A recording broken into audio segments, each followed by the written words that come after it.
Bueno, muy bien, arrancamos Política y Justicia. Hace un ratito hicimos la entrada con este billete, que es la locura de los argentinos, sin lugar a dudas, que el dólar marca lo que es el ánimo económico de la Argentina hace muchísimos años y quedó expuesto ayer con este overshooting que le dicen, con un dólar que realmente no tiene techo. Hoy podríamos estar hablando como cerró cerca de los 35, pero la realidad es que todos los que pueden y tienen la posibilidad de ahorrar van a este billete, teniendo en cuenta que el otro, que inclusive hoy me enteré que sale más barato fabricar el billete argentino que el billete de dólar, hablando puntualmente en dólares, más allá de que el dólar está realmente en las nubes. Está con nosotros Adrián Pérez, que es el secretario de Asuntos Políticos e Institucionales del Ministerio del Interior. Hace muchísimo tiempo que no lo veíamos. Adrián, ¿cómo estás? Gracias. ¿Cómo estás, Sí, es un placer estar. ¿Seguís viviendo en la zona norte? Sí, claro, Vicente López. Sí, muy contento. Contento de... más allá de, obviamente, contento de visitarte a vos, más allá de la dificultad que hoy nos toca afrontar en el país, que no hay que negarla, que al contrario creo que hay preocupación, pero hay ocupación por parte del gobierno para tratar de resolver el tema, ¿no? A ver, este tema, acá cuando lo mostré a Aníbal, que arrancamos haciendo la entrada del programa, muchos hasta me lo querían manotear, ¿viste? Porque hoy ¿viste? Vale más esto que cualquier otra, que la propia familia. Pero más allá de la broma, ¿están preocupados por el dólar? Mira, yo creo que estamos preocupados y ocupados por resolver una situación que es una macroeconomía que recibimos muy desordenada y que no ha sido fácil, como está claro, resolver la situación. Tuvimos un 2016 difícil, tuvimos un 2017 bueno, porque la economía había empezado a crecer, casi todos los sectores de la economía estaban en crecimiento, empezó con la obra pública, el campo, pero después casi todos los sectores, inclusive de la industria, comenzaron a crecer, se comenzó a generar empleo y el 2017 ya comenzó de nuevo, ¿no? La retracción económica, fundamentalmente las corridas, un mundo que también es mucho más complejo para las economías emergentes porque el crecimiento de la tasa de interés en Estados Unidos, una potencia como Estados Unidos que se cierra y que eso tiene impacto, digamos, sobre el resto de las economías. Bueno, a economías como las nuestras, que las agarraron un poco mal paradas, les ha afectado claramente este año. Tenemos esta dificultad, ¿no? En donde el dólar, donde hay corridas, en donde el dólar se mueve, hay devaluaciones y eso tiene un impacto sobre los precios internos importante y nosotros queremos resolver la inflación y con lo cual el traslado a precios es una preocupación. Ese es el gran tema, porque uno no se preocuparía tanto por el dólar, que valga lo que valga, y ese gran mercado que no sabemos bien quién es, porque en realidad el público en general no es el que mueve la aguja, sino son los grandes compradores, que es lo que sucedió puntualmente ayer, pero la realidad es que cualquier cambio o manifestación que tenga el dólar sobre el peso, muchos dicen va a ser lineal el traslado a los precios. Ayer estuvo Moreno hablando con el programa de Fantino, lo charlaba un poquito con vos fuera de aire, y entre otras cosas, bueno, como siempre Moreno hablando con palabras quizás agresivas, teniendo en cuenta con el gobierno nacional, los trató de vagos, los trató de malos, pero admitió Moreno, es la primera vez que lo escucho, admitió que dejaron una economía muy complicada, dice, no tengo dudas, absolutamente cierto que dejamos una economía muy complicada con un déficit fiscal galopante, inclusive hasta atacó un poco al propio ministro Kicillof, que le llamaba el chico de los ojos azules, que dejó un déficit fiscal del 6%, pero los que vinieron son vagos y además malos, no entienden de números, y lo que dijo es que profundizaron y duplicaron todo lo malo que nosotros dejamos. Yo creo que es difícil tener que escucharlo a Moreno, porque parte del problema en la Argentina ha sido Moreno, Kicillof, etc. Nosotros recibimos el país que recibimos, que es un país que estaba patas para arriba en términos de la macroeconomía. Primero no había datos oficiales, nos mintieron durante más de 10 años, a partir de la intervención precisamente de Moreno en el año 2006 del INDEC. Nunca supimos cuál era la inflación, pero siempre sabíamos que era mucho más alta que lo que nos decían los datos oficiales. En segundo lugar, resolvían todos a los golpes. Entonces, nosotros recibimos un país con cepo cambiario, con default, con 30 puntos de inflación, con 7 puntos de déficit fiscal. Es un país que tiene recaudación récord. Nunca hubo en la Argentina la presión tributaria que tenemos hoy. La verdad es esa. O sea, que recibimos una presión tributaria enorme y a pesar de eso gastabas 10 puntos más de lo que te entraba. Bueno, esta es la situación de origen. Nosotros nacimos, digamos, como gobierno con una crisis tal vez digamos, no estaba la economía explotada, pero había una clara crisis y comenzamos a ordenar esa macro. Lo que es cierto es que aún con un cierto orden que se produjo, porque la Argentina logró salir del default, la Argentina salió del cepo cambiario, la Argentina va reduciendo el déficit fiscal, hay algunas cuestiones que no pudimos resolver, como es el tema de la inflación, que es un gran problema, y además es un país que tiene endeblez, y ese endeblez implica que cualquier impacto internacional, digamos, nos golpea, que tenemos una situación difícil porque había que resolver. Era muy difícil resolver el tema, ¿no? Había que ir resolviendo por partes, había que resolver tarifas. Bueno, ahí está, porque muchos, Adrián, dicen, ¿por qué las cosas que se están haciendo ahora, quizás este ajuste más fuerte, no se hizo, por ejemplo, cuando arrancó Macri y salió fortalecido por la propia elección de 2015, y sobre todo, muchos dicen, en 2017, que realmente hasta le ganaron en la provincia de Buenos Aires a la propia expresidenta? ¿Por qué todo lo que se está haciendo ahora no se hizo antes? Y recordemos, más allá de lo que vos decís, y es cierto que la economía realmente desde varios puntos de vista estaba desquiciada con el kirchnerismo, ustedes en mucho, y se lo ha escuchado al presidente, lo ha admitido el propio Mauricio Macri, que ha tenido errores. Hemos escuchado a Macri a principios de este año de que lo peor ya pasó y lo peor está por venir. Cuando vos te mirás al espejo, vos, inclusive cuando, que sería la pregunta, cuando vos vas a tu casa, y me imagino que tus hermanos, el de la esquina de tu casa de Florida, acá en Vicente López, te pregunta cómo te ve en el gobierno, vos sos funcionario del gobierno, lo conocés a Macri, evidentemente tenés charlas con él, y dice, pero ¿para dónde vamos? ¿Dónde termina esto? ¿Explota todo?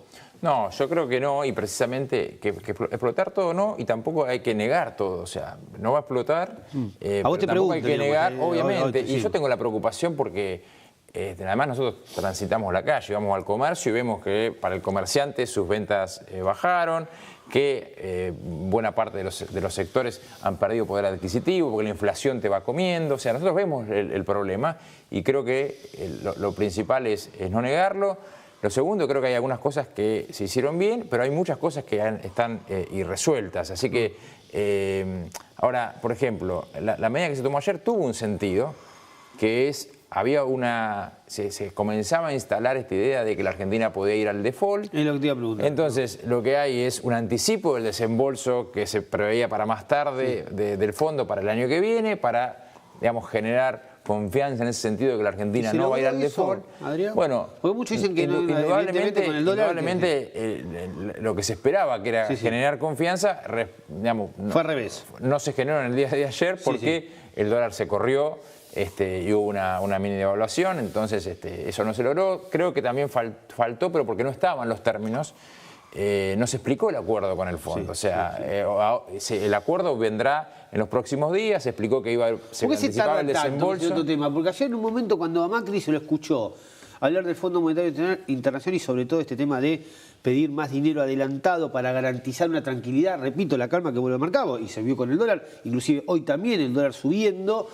El mercado le está dando mucho, dicen, la espalda a Macri, pero Macri dice, y los que después deberían venir, digo, Duhovne, el propio Peña, a explicar las palabras de Macri. Ayer, por ejemplo, nosotros nos sorprendía decir, che, ¿y dónde está la gente que nos va a explicar las palabras de Macri? ¿De qué se trata? ¿Cómo lo van a hacer? Inclusive hasta fortalecer, reforzar esa idea de llevar calma a los mercados, cosa que ayer no hubo. El propio, creo que Peña, hoy a la mañana habló Peña, que dijo que no iba a haber cambios en el gabinete, etcétera. Pero lo que digo es, parece como hasta inclusive algo que en el gobierno ustedes han sido, o se los ha destacado por el tema comunicacional. Ayer lo dejaron solo al presidente, habló el presidente y después no hubo nadie, repito, ni Duhovne, el ministro de Economía, ni Peña, la gente más poderosa y más interesada de que esto evidentemente se calme, a salir a fortalecer o a reforzar las palabras del presidente. Sí. Es probable. Hoy yo lo escuché a Peña temprano hablar y explicar que es un acuerdo con el fondo que lleva un tiempo. Lo que hubo ayer fue un anuncio del acuerdo, un anuncio de que iba a haber un anticipo. Sí, 24 horas después. Y que además eso iba a implicar, que también lo explicó el ministro de Economía en el día de ayer, una reducción más importante del déficit fiscal. Pero indudablemente con el anuncio original no alcanzó. Indudablemente hay una situación de desconfianza, pero yo creo, insisto, se está trabajando. Estoy convencido de que esto se va a revertir y que vamos a poder revertir tal vez la principal preocupación. acá ha habido dos impactos, que es un mundo complicado y un impacto interno que tampoco desconocemos, que para nosotros creo que es bueno para la Argentina, pero tal vez no es bueno para la coyuntura, en el sentido de que, bueno, todo el tema de los cuadernos y toda la investigación judicial ha tenido impacto sobre sectores que dicen, bueno, ¿y eso cómo va a impactar en términos de inversiones? ¿Voy a invertir en la Argentina ahora que digamos, está esta situación de investigación con tantas empresas investigadas, etcétera? Yo creo que en la coyuntura, en la corta, tiene una retracción en materia económica que nos dificulta aún más, y a la larga va a ser muy bueno para la Argentina, porque la Argentina tiene que terminar con la impunidad, tiene que ir preso el que tiene que ir preso, tenemos que sancionar una vez por todas los ladrones. ¿No te parece un contrasentido que de la investigación surge que hay muchas empresas que están vinculadas con la corrupción y que, como no van a conseguir financiamiento afuera, le hagan un fideicomiso para beneficiar a esas mismas empresas? No. O sea, esas empresas no le tendrían que sacar las concesiones que tienen como un castigo. Si una empresa comete un delito para conseguir una concesión, ¿no habría que correrla? Yo creo que bueno, porque si no le estamos premiando, le hacemos un fideicomiso para darle dinero. Lo que se prevé es como resolver la coyuntura, de prever lo que podría ser una mayor caída de la economía. La construcción es un gran motor para la economía. Sin duda. Y entonces es necesario sostenerlo. Ahora, tienen que ir presos los empresarios que tienen que ir presos. Yo creo que el sistema ha sido un sistema diseñado por el gobierno anterior. Néstor Kirchner a la cabeza fue el que diseñó el sistema, replicó un sistema de Santa Cruz bastante precario, de cartelización, pocas empresas ganando la obra pública y sobreprecios muy altos, 30%, y retorno. Ahora lo que nos enteramos ahora en realidad es cómo volvía la plata, que era una forma más precaria que lo que uno pensaba, que era en bolsos, ¿no? Pero yo hice la denuncia de Escanca e hice la denuncia de asociación ilícita contra Menem, Debido, Jaime, cuando estaba con Elisa Carrió. ¿A Escanca lo taparon? No, Escanca es increíble porque... Escanca lo reconoció a Escanca. Claro, la propia empresa reconoció que pagó soborno y la justicia ni siquiera investigó y sobreselló encima. Sobreselló la justicia. Estamos hablando del primer caso de Escanca de corrupción de kirchnerismo, creo que fue 2003-2004, ¿no? Uno mira lo que pasó en esa causa y dice, ¿qué ocurrió acá? Es increíble. Y la propia empresa pagó multas en Estados Unidos por haber reconocido que pagó coima. Inclusive tuvo una denuncia penal el que estaba como gerente general de la empresa. Es increíble. Adrián, pero el gerente general es muy interesante porque en un audio reconocía que había pagado coima. Reconocía y decía, o trabajamos así o pagamos o no podemos operar en la Argentina. Ahora, lo que digo, contándote a vos, es todos los que han estado en la obra pública han formado parte del sistema. Y yo lo que pretendo es que, más allá de que se hayan arrepentido, que se pueda disminuir la pena, etcétera, que haya determinación de responsabilidades y que se aplique el Código Penal, porque es importante. Acá la mayor responsabilidad, insisto, es de quienes diseñaron un sistema corrupto, que fue el Poder Ejecutivo anterior, el gobierno anterior, pero también fueron parte de los empresarios, que todos formaron parte de ese sistema de cartelización, sobreprecio y coima. Sin duda. Ahora, tiene que haber una sanción. No puede ser que todo el mundo haga estas macanas y se las lleve de arriba. Yo no creo que eso. También es cierto que en el mundo... Ahora, ¿esto no mejora a tu modo de ver la percepción que tiene la gente sobre la justicia? Porque antes la justicia, el tema Escanca, vos viste que confesaban y acá lo sobreseyeron. Hoy en día la justicia parece que avanza y que va para adelante. No sé si vos... No, es fundamental. Yo creo que una de las cosas que tenemos pendiente en la Argentina es terminar con la impunidad. Clave, y terminar con la corrupción. Clave. Claro. Y que explica buena parte del retraso de un país tan rico como el nuestro. Y explica los problemas que tenemos hoy. Porque si no, ¿cómo explicás una Argentina que creció a tasas de 8 o 9%, termina en gobierno con 30% de pobres? Culpa de la corrupción, obvio. Yo creo que hay un gran problema estructural, que es el nivel de corrupción que hemos tenido. Entonces, para resolverlo para adelante, no solamente nosotros hemos tomado algunas medidas, hemos sancionado el acceso a la información pública, hay publicación de los pliegos, hoy la obra pública vale 40% menos que lo que valía con el kirchnerismo. Entonces, eso es muy importante. Pero también es importante que la justicia haga su trabajo. La justicia que miró para otro lado. Ahora nos vienen a explicar por qué miraban para otro lado. Y ahora Yarvide viene y dice, no, yo miraba para otro lado porque me agarraron el cogote. Bueno, no alcanza. Yo creo que la justicia... No le vamos a echar solo la culpa a la justicia. Yo creo que si la justicia, gran parte de la justicia estaba podrida, la responsabilidad de la política, por la política, en definitiva, a través del Consejo de la Magistratura y a través del jury, manejaba la justicia. Los apretaba, los removían. También es verdad que tenemos que terminar con eso. Tiene que haber una... Que la justicia se acomodó, pero tiene que haber una verdadera independencia del Poder Judicial para que el Poder Judicial actúe sin que los remuevan, sin que los eche y para que un secretario o un fiscal logre un ascenso. Me parece que el problema es que la política siempre influye sobre la justicia. Hablemos un poco también de los temas quizás más puntuales tuyos, que se ha avanzado en varias oportunidades. Te he escuchado, por ejemplo, el año pasado y me parecía muy bien, inclusive hasta cuestiones que en la Argentina creían que no se iba a vivir, sobre todo nosotros que somos bonaerenses en la provincia de Buenos Aires, que nosotros pues, nos olvidamos, por ejemplo, que hoy los intendentes no pueden ser reelectos indefinidamente. Claro, es una cosa que nosotros lo hemos hablado muchas veces, hasta cuando vos estabas obviamente como candidato acá localmente, pero la realidad es que después, digo, eso fue un puntapié inicial para muchas otras cosas, para llegar reforma electoral, del financiamiento de la política, cosa que inclusive vos estás al frente, has presentado muchos proyectos, necesitas el acuerdo en diputados, pero este billetito es como que todo pasa a ser secundario, no te permite avanzar en nada. ¿Cómo está hoy ese tema del financiamiento de la política? Después de lo que pasó obviamente con la contadora de Vidal y además también la reforma electoral. Teniendo en cuenta que, recordemos, en menos de un año vamos a las PASO. Menos de un año que vamos a las PASO. Sí, es interesante. Primero que efectivamente, cuando hay una situación económica complicada, el Congreso toma como prioritario esa agenda. Y hoy el Congreso va a tomar presupuesto, va a tomar algunos temas y nos está haciendo difícil avanzar en otros temas que son muy importantes de lo institucional. O sea, yo creo que la ley de financiamiento y la reforma electoral sería fundamental sacarlos para la próxima elección. Yo no sé si vamos a llegar. Yo creo que la ley electoral es muy difícil porque nosotros fuimos por un camino. Recordemos la ley, ya nos olvidamos. Yo ya me olvidé de lo que significaba. Claro, yo estuve acá explicándote, seguramente en 2019 vamos a votar distinto. Bueno, la reforma lo que incluía principalmente era salir de un sistema de votación, que es un sistema viejísimo, donde la gente vota con una boleta partidaria, donde los partidos políticos tienen que ir a distribuir la boleta, garantizar que esté en el cuarto oscuro, que si no tenés fiscales te roban la boleta. El costo de todo eso. Los punteros políticos. Nosotros dijimos, vamos a la boleta única electrónica, que es un sistema que se ha usado en la ciudad de Buenos Aires, en Salta, en Chaco, en muchos lugares con muy buen éxito, en donde la gente elige en una pantalla, vota, la máquina imprime la boleta, o sea que te queda el registro de la boleta física y luego hay una contabilidad manual y una contabilidad electrónica. O sea que, desde nuestro punto de vista, da más garantía. Eso no prosperó, pero no prosperó eso y tampoco hubo una alternativa como podría haber sido la boleta única en papel. Porque los grandes caudillos de la política ¿por qué no quisieron? Efectivamente, porque bajaron muchos gobernadores al Senado y dijeron, esta ley no tiene que pasar. No nos conviene, no nos conviene, claro. Y eso fue el motivo por el cual quedó trabada en el Senado, que uno tendría que replantearse también como sociedad el rol que está teniendo el Senado. Un sector muy conservador de la política que no quiere que nada cambie. No cambia eso, no hay desafuero, nada cambia en el Senado. No hay decomiso de bienes, no hay extinción de dominio. ¿Viste? Es muy complicado. Entonces trabaron esa reforma. Y la otra es la de financiamiento, que indudablemente hay que modificarla. O sea, nosotros en la Argentina el 60% de los aportes en las campañas políticas son en efectivo. Y después la trazabilidad de ese dinero es muy difícil hacerla. El gran tema del financiamiento, obviamente va a haber un montón de aristas, y no lo quiero reducir ni quiero minimizarlo, pero la realidad es que se va a permitir o no, está bien o no, como es en otros países, yo no lo sé, con el tema del aporte privado. O cuánto del financiamiento de una campaña puede ser puesto plata, digamos, por un ente privado o una empresa privada. Claro.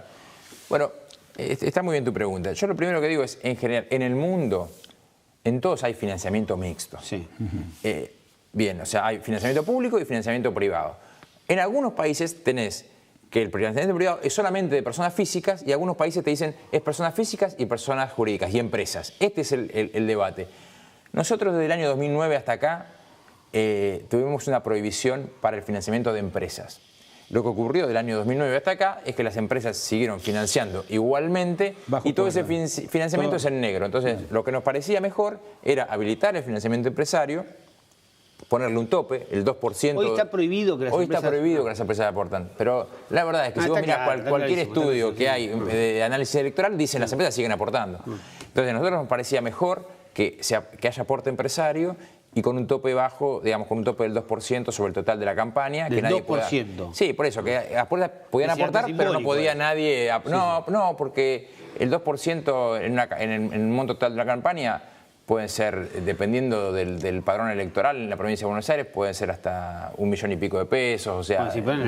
Pero eso es mejor que... Las intenciones eran buenas, pero no creo que te lo aprueben eso, ¿no? No, pero bueno, pero digamos, si nosotros nos centramos exclusivamente en el tema de si pueden aportarnos a una empresa, sería una equivocación. Yo creo que hay otras cosas para reformar que están previstas en la ley, la bancarización, más auditores contadores, permitir un control cruzado en donde la justicia tenga los datos que tiene la UIF, la FIP, para controlar efectivamente quiénes son los aportantes. El origen del dinero, claro, lógico. El origen del dinero. Y este tipo de cuestiones son imprescindibles. Tener un procedimiento en materia de sanción electoral, que los procesos electorales no me duren 4, 5, 10 años, sino que haya un proceso corto para sancionar. Bueno, esas cosas tendríamos que poder avanzar, porque no nos puede pasar lo que nos pasa a todas las campañas. El contexto no me ayuda, pero bueno, vamos a intentar a ver si este año, si el año que viene votamos con una ley de financiamiento distinta. Te cierro mirando esto, Adrián. Sé que no es el mejor momento, me hubiese encantado profundizar en todos estos temas, pero la realidad es un dólar que hoy a la mañana estaba llegando en un momento a tocar 36,5. Y la pregunta es, para los argentinos, repito, te lo hice antes y para mí, para la gente que se acaba de enganchar con nosotros, el que va a la esquina de tu casa y te cruza y te para y te dice, ¿qué va a pasar con el dólar? ¿Cuánto de esto nos puede jorobar la vida? ¿Qué es lo más importante? ¿Cuánto de todo esto que está sucediendo con el dólar a nosotros nos puede impactar y nos puede sacar poder adquisitivo? Lamentablemente en la Argentina el movimiento del dólar impacta en precios. Debiera impactar menos que lo que termina impactando, pero hay toda una cultura, digamos, en nuestro país que cuando empieza a haber movimiento del dólar automáticamente se hay traslado a precio. Entonces para nosotros es importante que no haya una devaluación más importante. ¿Están preparados para manejarlo y contener el dólar? Sí, mirá, hay un equipo que está trabajando permanentemente en un escenario de endeblez, como te decía yo, desde que tiene hoy la economía. Y se están tomando medidas para que esto no ocurra, digamos, porque, insisto, para nosotros lo más importante es contener la inflación.